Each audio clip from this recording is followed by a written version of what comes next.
राम करुणावतारं संसारसारं भुजगेन्द्रहारं सदा वसन्तं विद्यारविन्दे भवं भवानी सहितं नमामि मन्दारमाला कलितालकाये कपालमालाङ्कितसुन्दराय दिगम्बराय च दिगम्बराय नमः शिवाय च नमः शिवाय कालिङ्गोटाङ्गण वन्दित चरण डोळ्यान पाहिन रूप तुझे प्रेमे अलिंगिन आनंद पूजिन भावे ओवाय न म्हणे मम त्वमेव माता पिता त्वमेव बन्धुश्च सखा त्वमेव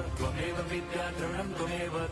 सर्वं मम देव कायेन वाचा मनसेन्द्रियैर्वा बुद्ध्यात्मना वा प्रकृति स्वभावात् करोमि यद्यत् सकलं परस्मै नारायणायति समर्पयामि अच्युतं केशवं राम नारायणं कृष्णदामोदरं वासुदेवं हरिं श्रीधरं माधवं गोपिका वल्लभं जानकी नायकं रामचन्द्रं भजे।